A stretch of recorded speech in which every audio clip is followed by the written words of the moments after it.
Hi everyone, Dennis Foley from Acoustic Fields. Today we're going to talk about room gain. You know, we hear gain all the time. We hear that word. Really, it's probably noise. That's probably the best way to think about it. So we have speaker sensitivity, cable gain. What's the first one? I can't see the reflection. Amplifier. You know, there's all kinds of noise and things in our gear and stuff that we don't want. But it's gotten better over the last 15 years. It's been how long I've been out of the gear game. The new stuff is pretty good, you know. But what about room gain? Just because we don't plug our room in doesn't mean it doesn't have gain. It does. There's modes, reflections, right? So we have to be cognizant of all that because modes, big problem. They add pressure and reflections. And room modes, you know, they can exaggerate certain frequencies, bass boom, you've heard that term, or attenuate to the point that you can hear nothing at all. I was in the studio the other day. The engineer was complaining that he couldn't hear 60, 70, 80 cycles.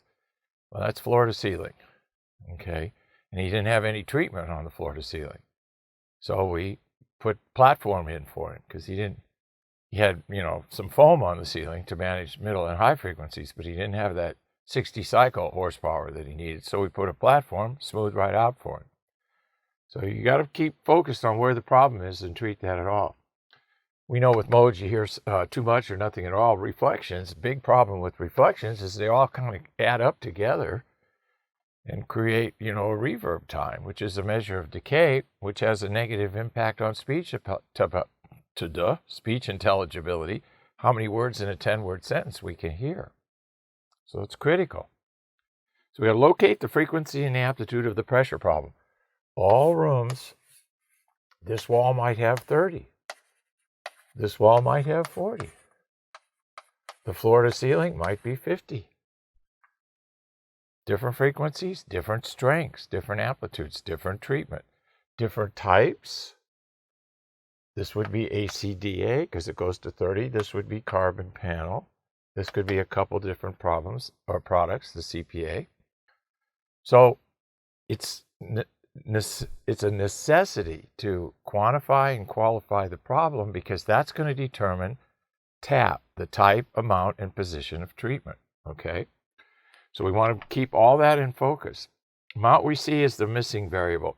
We always see this part of the acronym weak.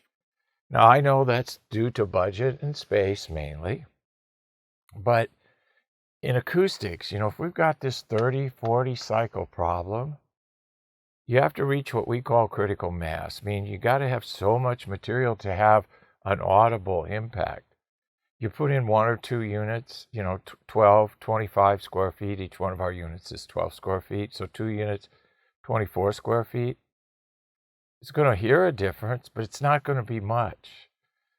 And here's the way to frame it.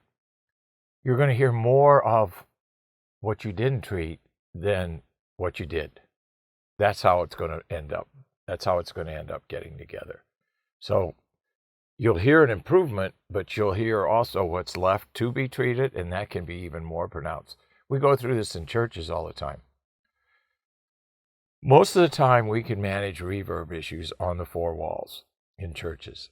We try to stay away from the ceiling. It's difficult installing panels on the ceiling, especially when the heights are 20, 30 feet high. It's scaffolding. You might even have to remove the pews. Nobody wants to do that.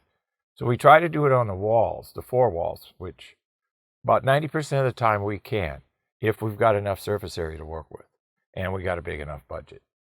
So we try to stay away from all of that. So the amount of treatment is critical. Must cover certain percentages of all surface areas. A 30% problem requires a different amount of coverage than a 40. So that all has to be calculated. The floor to ceiling problems are always 50 to 80 hertz in North America because of ceiling heights. Just the way it is. 8, 10, 11 feet. It's the way it goes. Walls usually in the 30 to 80 cycle range. So that's the reason we have the ACDA series, which is 30 to 50. You can see why. And then we have the ACDA series, which is 30 to 300. So you can see the impetus behind those designs. So room gain, it's an artificial thing that we don't want in our room. We want to get it out because it, has a negative impact on resolution. And as you all know, we're all about resolution.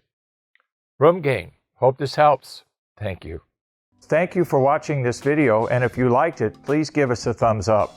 We also have a newsletter that you can subscribe to. So please do that because we offer special price discounts to only those on our newsletter. And then don't forget about our forum. We have started a forum on our own website where people ask questions, and I usually get a chance every couple days to look at it. There's an interchange between people on the forum, and we'll give you real answers on a regular basis, so that'll help you. Thank you.